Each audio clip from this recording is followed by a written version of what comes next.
India voice, आपकी सोच, आपकी आवाज। नमस्कार, इंडिया वॉइस देख रहे हैं आप और मैं हूं आपके साथ प्रज्ञा मिश्रा। बुलेटिन की शुरुआत करेंगे बड़ी और अहम खबर के साथ। तो सबसे पहले बात कर लेते हैं गोरखपुर में सीएम योगी आदित्यनाथ ने दर्शन पूजन के बाद गौशाला में गायों को गुड़ और चना खिलाया। इसके बाद उन्होंने जनता दर्शन कार्यक्रम में हिस्सा लेकर दूर दराज से आए लोगों की शिकायतें और समस्याएं भी सुनी। मुख्यमंत्री ने संबंधित अधिकारियों को मामलों के त्वरित और प्रभावी निस्तारण के निर्देश भी दिए। इस दौरान उन्होंने कहा कि जनता की समस्याओं का समयबद्ध समाधान सरकार की प्राथमिकता है। जनता दर्शन में बड़ी संख्या में लोग अपनी शिकायतें और मांग लेकर भी पहुंचे। कार्यक्रम का उद्देश्य आम लोगों को सीधे प्रशासन से जोड़ना और उनकी समस्याओं का समाधान सुनिश्चित करना रहा। क्या नाम है? कौन क्लास में पढ़ते हो? स्कूल नहीं जाते हो क्या? तुम नहीं जाते होगे ना? जाते स्कूल?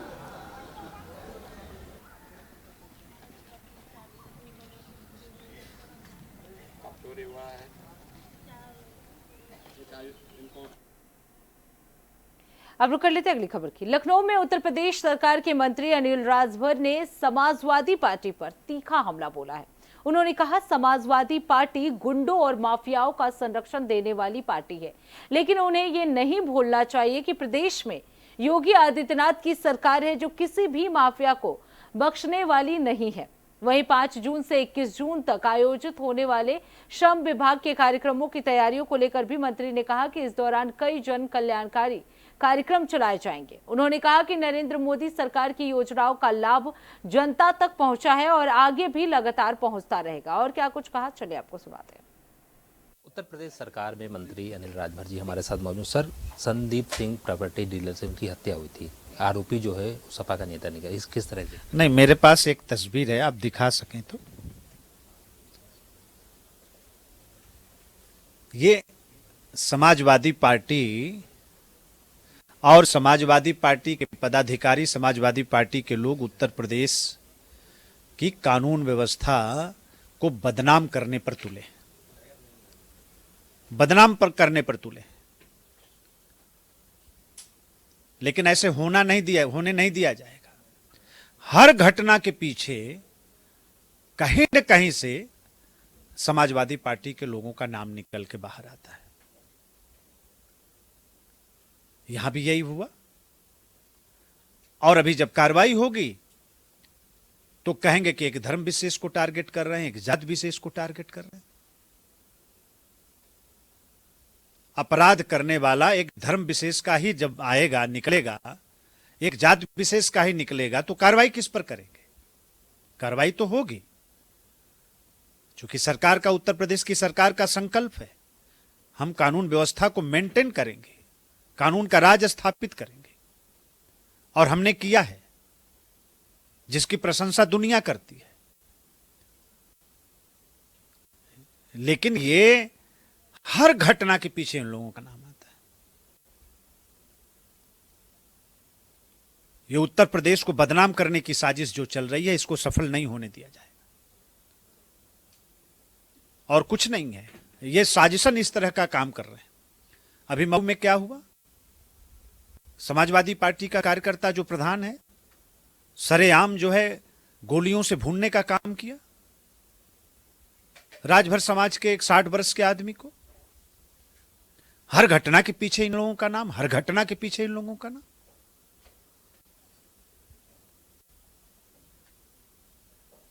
तो कानून का राज उत्तर प्रदेश में है। जिसने घटना किया है, कार्रवाई होगी। और यह साजिशन की जा रही है, उत्तर प्रदेश को बदनाम करने की साजिश है समाजवादी पार्टी की। और कोई मुद्दा है नहीं, तो इस तरह से उत्तर प्रदेश की सरकार को बदनाम करें, प्रदेश को बदनाम करें। इंडिया गठबंधन की बैठक होने जा रही है, उसको आप किस तरह से देखते हैं? कहां इंडी गठबंधन है? अस्तित्व है कहीं इंडी गठबंधन का? बैठक अगर हो रही है तो पता लगाएं, उसमें स्टालिन आ रहे हैं क्या, या अरविंद केजरीवाल जी आ रहे हैं, या ममता बनर्जी जी उसमें शामिल हो रहे हैं? ये कहां गठबंधन है? अभी पश्चिम बंगाल के चुनाव में क्या हुआ? कहीं गठबंधन था? कहीं नहीं था। तो ये ऐसे चलते रहते हैं। इनका कुछ नहीं है, आपस में सर फुटबल है, कहीं अस्तित्व में इंडी गठबंधन नहीं है। बेवजह इनकी बातों को तूल देने की जरूरत नहीं। करने के लिए ये थे उत्तर प्रदेश सरकार में मंत्री अनिल राजभर जी। वीडियो जर्नलिस्ट हरीश साहब, बसंत मिश्रा, इंडिया वॉइस, लखनऊ। अब सीधे आपको ले चलते हैं पंचकुला, जहां सीएम नायब सिंह सैनी लाइव आ रहे हैं। क्या कुछ कह रहे हैं, चलिए आपको सुनाते हैं। के शर्मा जी, प्रदेश के महामंत्री, सरकार के मंत्री कृष्ण बेदी जी, प्रदेश के महामंत्री सुरेंद्र पूनिया जी, और आज इस पद दायित्व ग्रहण के कार्यक्रम में उपस्थित हमारे प्रदेश सरकार के मंत्रीगण, सभी हमारे विधायकगण, पार्टी के हमारे सभी पदाधिकारीगण, इतनी भारी संख्या में आप लोग पहुंचे हैं। आप सबका मैं आज इस अवसर पर दोनों हाथ जोड़ करके राम राम भी करता हूं, आप सबका अभिनंदन और स्वागत भी करता हूं। पूनिया जी ने कहा था कि ताड़ियों की आवाज थोड़ी कम है।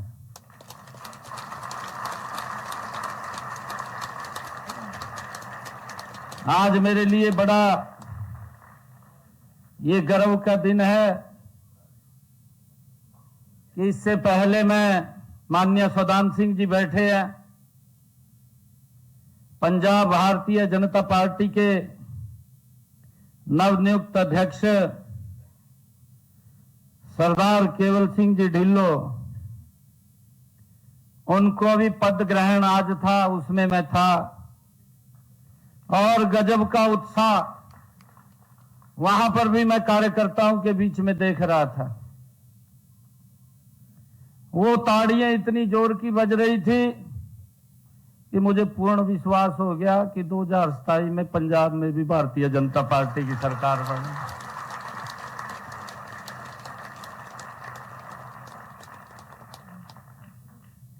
क्योंकि कार्यकर्ताओं का उत्साह और जोश वही बताता है। पूनिया जी भी कह रहे थे, परंतु आप लोगों का जोश था, आप लोगों का उत्साह था, आपने विपक्षी दलों के जोश को ठंडा कर दिया। उनमें ज्यादा जोश था। कहा जी हम तो आएंगे, कहा। परंतु ये हमारे कार्यकर्ताओं की मेहनत है, आदरणीय नरेंद्र मोदी जी का मार्गदर्शन है। आदरणीय मोदी जी के मार्गदर्शन में आप सब ने नॉन स्टॉप, साथियों, तीसरी बार सरकार बनाई है।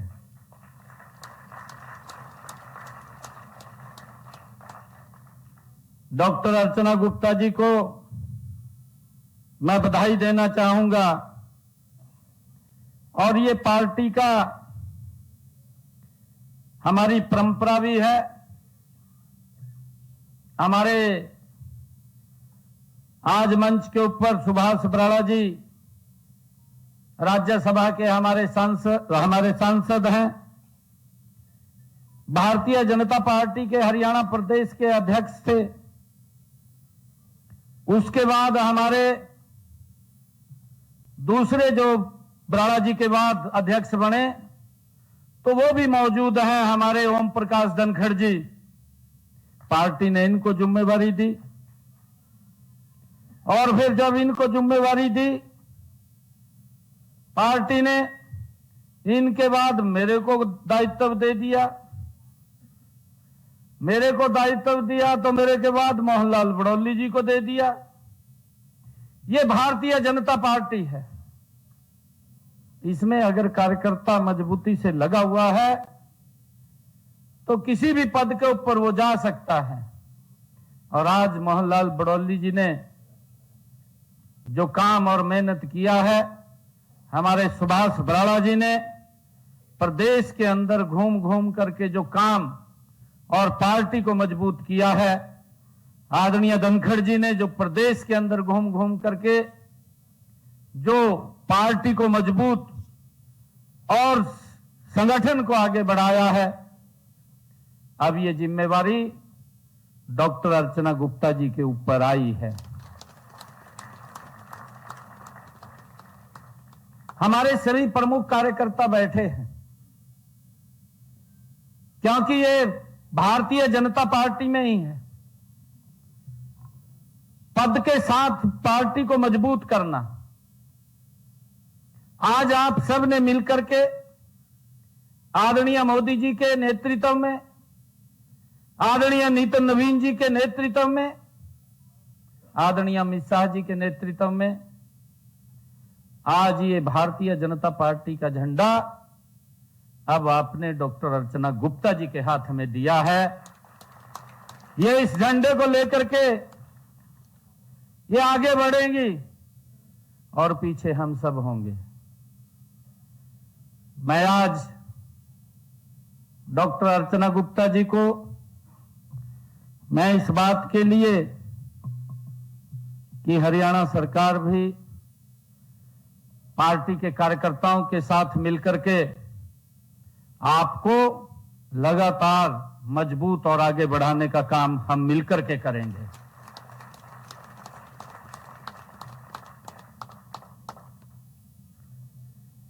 और मुझे खुशी है कि अर्चना गुप्ता जी, क्योंकि महामंत्री के तौर पर इन्होंने काम किया है, आप सबके बीच में रही हैं, आपके ही बीच से इनको ये जिम्मेवारी पार्टी ने दी है। ये बखूबी उस काम को और गति से आगे बढ़ाने का काम करेंगी। मैं विशेष तौर से देश के यशस्वी प्रधानमंत्री आदरणीय मोदी जी का भी आज इस अवसर के ऊपर धन्यवाद करना चाहूंगा। उन्होंने जो संकल्प लिया था कि हमने महिलाओं को सशक्त करना है, महिलाओं को आगे बढ़ाना है,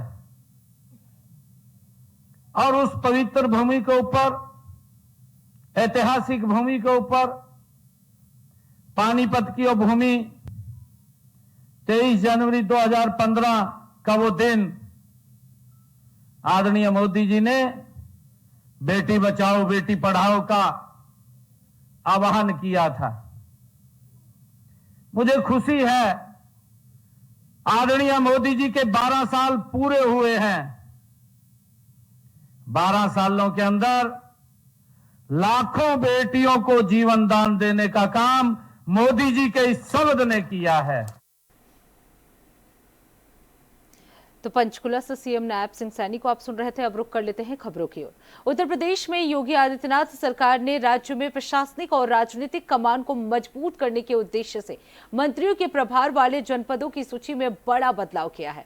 आपको बता दें, कैबिनेट में नए मंत्रियों को शामिल होने के बाद कई वरिष्ठ मंत्रियों के प्रभार वो बदल दिए गए हैं। वहीं नए चेहरों को भी महत्वपूर्ण जिलों की जिम्मेदारी सौंपी गई है। इस नई सूची में सबसे महत्वपूर्ण बदलाव के तहत भूपेंद्र चौधरी को आगरा और कासगंज को दोहरी जिम्मेदारी दी गई है। वहीं हाल ही में कैबिनेट का हिस्सा बने मनोज पांडे को सीतापुर का प्रभारी मंत्री नियुक्त किया गया है। इसके अलावा आपको बता दें, अजीत पाल को फतेहपुर, समेंद्र तोमर को मुजफ्फरनगर, सुरेंद्र दिलेर को बुलंदशहर और हंसराज विश्वकर्मा को सोनभद्र का नया प्रभारी बनाया गया। इसके साथ ही वित्त मंत्री सुरेश खन्ना को लखनऊ और वाराणसी जिलों का प्रभार सौंपा गया है। तो वहीं कृषि मंत्री सूर्य प्रताप शाही को अयोध्या, बस्ती, जबकि जल शक्ति मंत्री स्वतंत्र देव सिंह को प्रयागराज और गोरखपुर जिलों की जिम्मेदारी दी गई है। इसके अतिरिक्त मुख्यमंत्री और दोनों उप मुख्यमंत्रियों के पास 25-25 जिलों का प्रभार रहेगा। सरकार द्वारा जारी इस व्यवस्था के तहत मंत्रियों को विभिन्न जिलों की निगरानी और विकास कार्यों के समन्वय की जिम्मेदारी सौंपी गई है।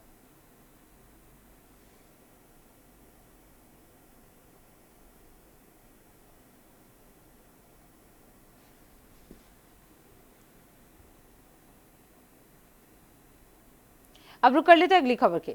दिल्ली से बड़ी खबर सामने आई है, जहां विश्व साइकिल दिवस के अवसर पर केंद्रीय मंत्री डॉक्टर मनसुख मांडविया ने देशवासियों को, खासकर युवाओं से साइकिलिंग को अपनी दिनचर्या का हिस्सा बनाने की अपील की है। उन्होंने कहा, साइकिलिंग केवल एक परिवहन साधन नहीं बल्कि फिटनेस, पर्यावरण संरक्षण और ईंधन बचत का एक प्रभावी माध्यम है। नियमित साइकिलिंग से जहां स्वास्थ्य बेहतर रहता है, वहीं प्रदूषण कम करने और ऊर्जा संरक्षण में भी महत्वपूर्ण योगदान मिलता है। डॉक्टर मनसुख मांडविया ने युवाओं से सक्रिय जीवन शैली अपनाने का आह्वान करते हुए कहा कि स्वस्थ भारत निर्माण के लिए साइकिलिंग को बढ़ावा देना समय की आवश्यकता है। उन्होंने लोगों से अधिक साइकिल का उपयोग करने और इसे जन आंदोलन का रूप देने की अपील की है, ताकि फिट और स्वस्थ भारत के लक्ष्य को साकार किया जा सके। विश्व साइकिल दिवस पर मनसुख मांडविया का ये संदेश जो है वो युवाओं के लिए है। नमस्कार दोस्तों, आप सभी को वर्ल्ड बाइसिकल डे की हार्दिक शुभकामनाएं। आज मैं देश की युवा शक्ति से एक विशेष अपील करना चाहता हूं। साइकिलिंग को अपने जीवन का हिस्सा बनाइए। साइकिलिंग केवल एक व्यायाम या एक दिन की हॉबी नहीं, बल्कि स्वस्थ और सशक्त जीवन शैली की पहचान है। यह हमें फिट रखती है, शरीर को ऊर्जावान बनाती है और मानसिक स्वास्थ्य को भी बेहतर करती है। साइकिलिंग हमारी डेली हैबिट बननी चाहिए, क्योंकि यह हमारे स्वास्थ्य के साथ साथ पर्यावरण को सुरक्षित रखने का सबसे सस्ता, सुंदर और टिकाऊ माध्यम है। जितना अधिक हम साइकिल का उपयोग करेंगे, उतना ही प्रदूषण कम होगा और पेट्रोल डीजल की बचत के माध्यम से देश को भी लाभ मिलेगा। आज ग्लोबल चैलेंजेस के इस दौर में आदरणीय प्रधानमंत्री श्री मोदी जी ने भी देशवासियों से पेट्रोल डीजल वाले वाहनों पर निर्भरता कम करने का आग्रह किया है। ऐसे में साइकिलिंग एक प्रभावी और सकारात्मक समाधान बनकर सामने आती है। अब रुक कर लेते हैं अगली खबर की। पटना के मुसहल्लरपुर थाना क्षेत्र में चर्चित शिक्षक और यूट्यूबर खान सर के कैंपस के पास फायरिंग की घटना से हड़कंप मच गया है। शुरुआती जानकारी के अनुसार गोलीबारी में एक व्यक्ति घायल हुआ है। घटना की सूचना मिलते ही पुलिस मौके पर पहुंची और जांच शुरू कर दी है।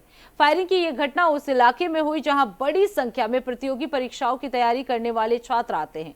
घटना के बाद क्षेत्र में अफरा तफरी का माहौल बन गया है। खान सर ने भी मामले पर प्रतिक्रिया देते हुए कहा कि कुछ पड़ोसी कोचिंग संचालकों को उनकी संस्था से दिक्कत है। पुलिस सभी पहलुओं को ध्यान में रखकर जांच कर रही है। देखिए इस पर हमारी खास रिपोर्ट।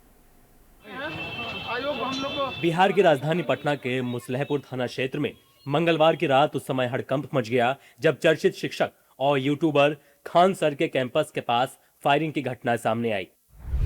शुरुआती जानकारी के अनुसार गोलीबारी में एक व्यक्ति के घायल होने की सूचना है। घटना की जानकारी मिलते ही पुलिस मौके पर पहुंची और पूरे इलाके की जांच शुरू कर दी गई। यह घटना ऐसे स्थान के पास हुई है जो प्रतियोगी परीक्षाओं की तैयारी करने वाले हजारों छात्रों के लिए एक प्रमुख केंद्र माना जाता है।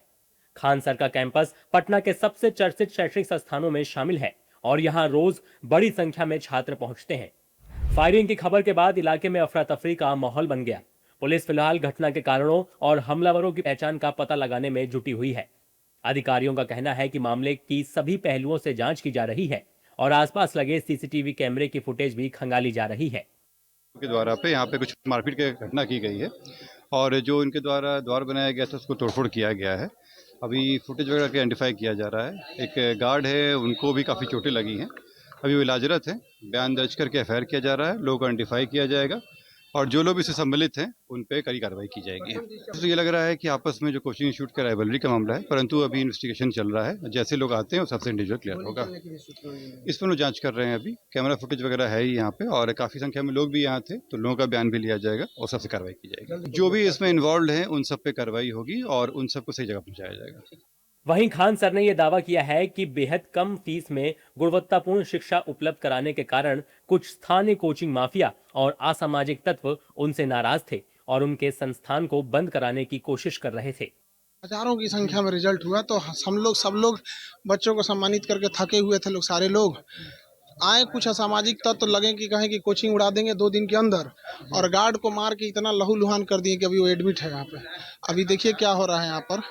उसके बाद देखते हैं हम लोग यहाँ पे। लेकिन ये एकदम असामाजिक तत्व कोचिंग वाले हैं सब, ये एक दो ठो यहाँ अभी उसको बयान दिया है। वो सस्ते फीस में क्यों पढ़ा रहे हो कि इतना रिजल्ट हो जाएगा। यहाँ पे मेन यही है कि इतने कम फी में इतने लोगों को ना पढ़ाया जाए।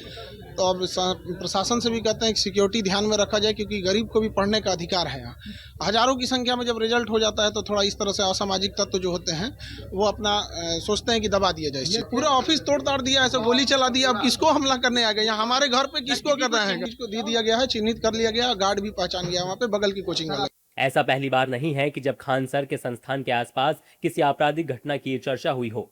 इससे पहले भी 10 मई 2019 को उनके कोचिंग सेंटर को निशाना बनाकर देसी बम से हमला किया गया था। खान सर पर हुए हमले को लेकर मामला पूरी तरह से गरमाया हुआ है।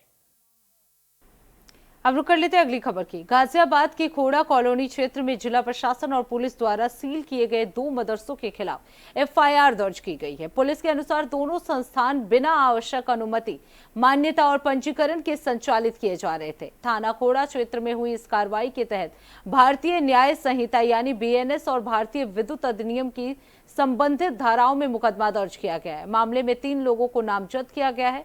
प्रशासन का कहना है कि अवैध रूप से संचालित संस्थानों और संपत्तियों की जांच लगातार जारी है और साक्ष्यों के आधार पर आगे की कानूनी कार्रवाई की जाएगी। अधिकारियों ने स्पष्ट किया कि धार्मिक और शैक्षणिक संस्थानों को संवैधानिक अधिकार प्राप्त है, लेकिन उनके संचालन के लिए निर्धारित नियमों, मान्यता संबंधी प्रावधानों और प्रशासनिक प्रक्रियाओं का पालन करना अनिवार्य है। कमिश्नरेट गाजियाबाद के अंतर्गत थाना खोड़ा क्षेत्र में अवैध संपत्तियों की निरंतर जांच की जा रही है। इसी क्रम में कल 2 अवैध मदरसों को सील किया गया था। आज इसी क्रम में उन दोनों मदरसों पे एफआईआर पंजीकृत की गई है, जिसमें 3 अभियुक्तों को नामित किया गया है। ये मदरसे अल्पसंख्यक विभाग की बिना अनुमति के संचालित थे और न ही इनका कोई पंजीकरण था। भारतीय न्याय संहिता और भारतीय विद्युत अधिनियम की सुसंगत धाराओं में इनके ऊपर मुकदमा पंजीकृत किया गया है। प्रकरण में अग्रिम विधिक कार्रवाई की जा रही है। अब रुक कर लेते हैं अगली खबर की। देश की सबसे बड़ी स्कूल परीक्षा संस्था सीबीएसई में बड़ा प्रशासनिक फेरबदल किया गया है। आपको बता दें, केंद्र सरकार ने सीबीएसई अध्यक्ष राहुल सिंह और सचिव हिमांशु गुप्ता का तबादला कर दिया। यह फैसला परीक्षा प्रबंधन, मूल्यांकन प्रक्रिया में आई सामने तकनीकी और व्यवहारिक समस्याओं और जवाबदेही तय करने की दिशा में महत्वपूर्ण माना जा रहा है। सूत्रों के अनुसार कॉपियों की जांच, परिणामों से जुड़े कार्यों और बोर्ड कार्यप्रणाली को लेकर पिछले कई सप्ताह से समीक्षा और जांच चल रही थी और इसी के आधार पर सरकार ने यह कदम उठाया है। इस निर्णय को सीबीएसई में सुधार और पारदर्शिता बढ़ाने की कोशिश के रूप में देखा जा रहा है। देखिए हमारी ये रिपोर्ट। देश की सबसे बड़ी स्कूल परीक्षा संस्था सीबीएसई की कार्यप्रणाली और हाल में चल रहे विवाद को लेकर सरकार ने बड़ा फैसला लिया है।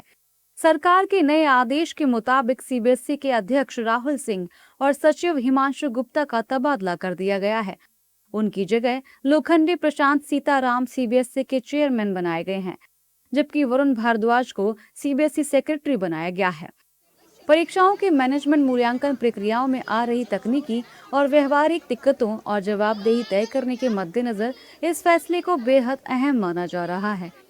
सरकार का ये फैसला सीबीएसई की कॉपियों को जांचने और रिजल्ट के बाद के कामों पर कई हफ्तों से चल रही जांच के बाद लिया गया है। इस जांच की वजह से देश भर के छात्र, माता-पिता और शिक्षक काफी परेशान और चिंतित थे। सूत्रों के हवाले से बताया जा रहा है कि PM Modi NEET paper leak और सीबीएसई ओएसएम मामले पर नजर बनाए हुए हैं। पीएम के हस्तक्षेप के बाद दोनों अधिकारियों का ट्रांसफर किया गया है। सरकार ने सीबीएसई द्वारा ओएसएम सेवाओं की खरीद जांच के लिए एक जांच समिति गठित की है। समिति ये देखेगी ठेका कैसे दिया गया और क्या सभी नियमों और प्रक्रियाओं का सही तरीके से पालन हुआ था। और विवाद बढ़ने के बाद सीबीएसई के अध्यक्ष और सचिव का तबादला किया गया, जिसे बड़ी प्रशासनिक कार्रवाई माना जा रहा है। सीबीएसई के अध्यक्ष और सचिव का तबादला विवाद शुरू होने के बाद से की गई सबसे बड़ी प्रशासनिक कार्रवाइयों में से एक के रूप में देखा जा रहा है। दरअसल बोर्ड ने स्कैन कॉपी प्राप्त करने के लिए 19 मई से पोर्टल एक्टिव किया था, लेकिन पोर्टल पहले दिन पूरे दिन ठप रहा। दूसरे दिन जब 2 बजे के करीब पोर्टल खुला तो पेमेंट से जुड़ी शिकायतें आने लगी। इसके साथ ही पोर्टल कई दिन ठप रहा तो वहीं पोर्टल हैक होने का मामला भी इस बीच सामने आया था। कई स्टूडेंट्स ने दावा किया था कि उन्हें धुंधले आंसर शीट, गायब पन्ने और बोर्ड की ऑनलाइन सेवाओं का उपयोग करने में कठिनाइयों का सामना करना पड़ा। अब रुक कर लेते हैं अगली खबर की। कानपुर देहात में कैबिनेट मंत्री राकेश सचान को जान से मारने की धमकी मिलने से प्रशासन में हड़कंप मच गया है। आपको बता दें, डायल 112 पर आई धमकी भरी कॉल के बाद पुलिस और प्रशासन तत्काल अलर्ट मोड पर आ गए हैं। भोगनीपुर पुलिस ने मामला दर्ज कर जांच शुरू कर दी है। पुलिस तकनीकी टीमों की मदद से कॉल करने वालों की पहचान और लोकेशन का पता लगाने में जुटी हुई है। सुरक्षा एजेंसियां धमकी के स्रोत और उसके उद्देश्य की जांच कर रही है। घटना के बाद मंत्री की सुरक्षा बढ़ा दी गई है और पूरे मामले पर कड़ी निगरानी रखी जा रही है।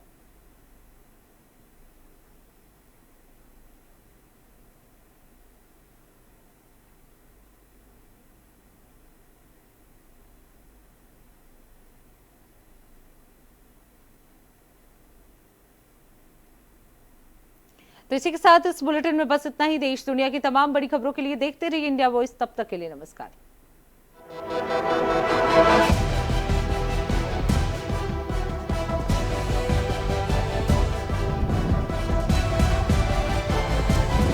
इंडिया वॉइस, आपकी सोच, आपकी आवाज।